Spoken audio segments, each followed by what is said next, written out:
Firman Tuhan pada malam hari ini berjudul Harta Karun yang Tersembunyi.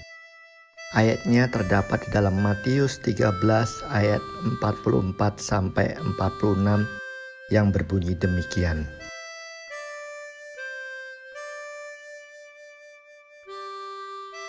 Hal kerajaan surga itu seumpama harta yang terpendam di ladang, yang ditemukan orang, lalu dipendamkannya lagi. Oleh sebab sukacitanya pergilah ia menjual seluruh miliknya, lalu membeli ladang itu. Demikian pula hal kerajaan surga itu, seumpama seorang pedagang yang mencari mutiara yang indah. Setelah ditemukannya mutiara yang sangat berharga, ia pun pergi menjual seluruh miliknya, lalu membeli mutiara itu.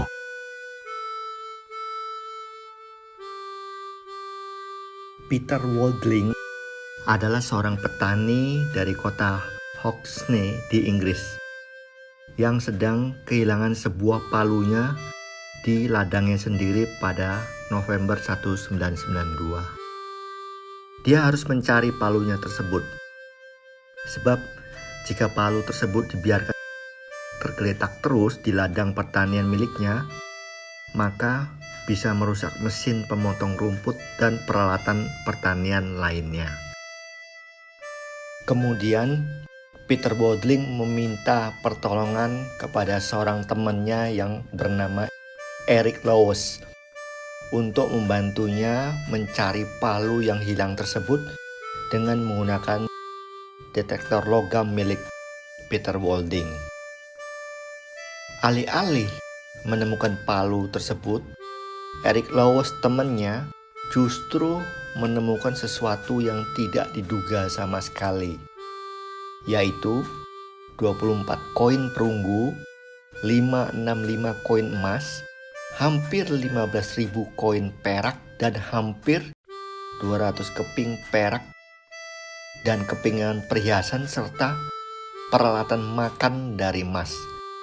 Dan semuanya itu berasal dari masa lalu, yaitu timbunan perak dan emas Romawi terbesar dari era ini yang pernah ditemukan di dataran Inggris. Harta karun itu terkubur di beberapa peti kayu yang sudah membusuk dan meninggalkan kunci perak pada kedua peti tersebut. Peti-peti yang dikuburkan dengan hati-hati itu menunjukkan bahwa pemiliknya bermaksud untuk kembali dan mengambilnya di kemudian hari. Tetapi jelas ada yang tidak beres. Tetapi undang-undang di Inggris mewajibkan bahwa setiap penemuan harta karun seperti itu harus dilaporkan kepada pihak yang berwenang. Sehingga Peter Waldling dan Eric Lowes melaporkan kepada polisi. Keesokan harinya, tim arkeolog datang dan menggali harta karun tersebut yang kemudian menjadi milik pemerintah Inggris.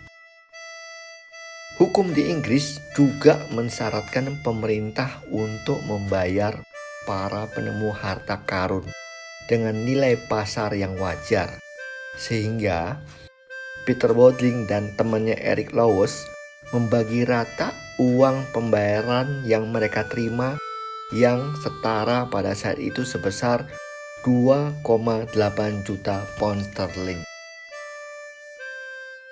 Lalu, bagaimana dengan palu yang hilang itu? Palu itu juga ditemukan dan sekarang ditampilkan di samping harta karun di British Museum.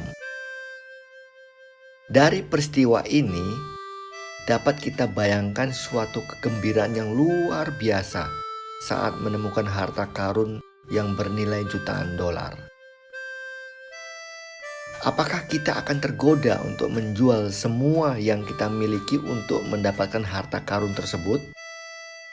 Saudara-saudara yang dikasihi Tuhan, kerajaan Allah itu diumpamakan seperti harta karun yang terpendam di sebuah ladang. Ketika kita mencari Tuhan melalui firman-Nya dalam Alkitab, maka kita akan menemukan harta karun keselamatan yang sangat berlimpah-limpah, yang tidak bisa dibandingkan dengan harta karun yang telah ditemukan oleh Peter Wordling dan temannya Eric Lowes tersebut. Firman Tuhan berkata dalam Efesus 2 ayat 7 dan 8 yang berbunyi demikian. Supaya pada masa yang akan datang, Ia menunjukkan kepada kita kekayaan kasih karunia-Nya yang melimpah-limpah sesuai dengan kebaikan-Nya terhadap kita dalam Kristus Yesus. Sebab karena kasih karunia, kamu diselamatkan oleh iman. Itu bukan hasil usahamu, tetapi pemberian Allah.